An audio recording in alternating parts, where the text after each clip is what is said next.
বীরপুর গ্রামটি একসময় শান্ত সুন্দর ছিল। মানুষ একে অপরের সাথে মিলেমিশে থাকত। কিন্তু গ্রামের মহাজন হরিপদ ছিল ভীষণ লোভী ও নিষ্ঠুর। গরিব কৃষকদের কাছ থেকে সুদের নামে দ্বিগুণ টাকা আদায় করত, আর যারা টাকা দিতে পারত না তাদের জমি কেড়ে নিত।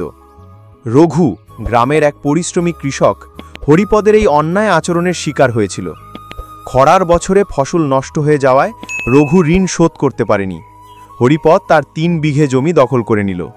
রঘুর স্ত্রী অসুস্থ হয়ে পড়ল, আর ছেলেমেয়েরা না খেয়ে দিন কাটাতে লাগল। রঘু মনে মনে প্রতিজ্ঞা করল, এই অন্যায়ের প্রতিশোধ সে নেবে।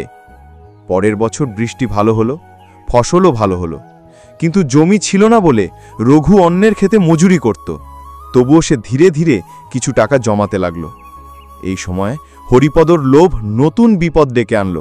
সে গ্রামে আরও জমি দখলের ফন্দি আঁটল, কিন্তু এতে গ্রামের অনেকেই ক্ষুব্ধ হয়ে উঠল। রঘু একদিন গোপনে গ্রামের কয়েকজন যুবককে ডাকল। তারা ঠিক করল হরিপদের অবৈধভাবে নেওয়া সব জমির কাগজপত্র চুরি করে পুড়িয়ে দেওয়া হবে। পূর্ণিমার রাতে যখন গ্রাম নিস্তব্ধ, রঘু ও তার সঙ্গীরা হরিপদের বাড়িতে ঢুকে কাগজপত্র নিয়ে নিল। সকালের মধ্যে খবর ছড়িয়ে পড়ল, হরিপদের জমির কাগজপত্র নেই, তার কোনো প্রমাণও নেই যে জমি তার।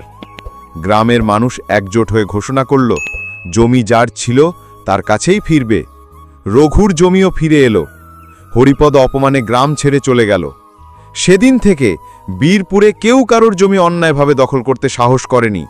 রঘু নিজের ক্ষেতে চাষ শুরু করল, আর গ্রাম আবার শান্তি ফিরে পেল।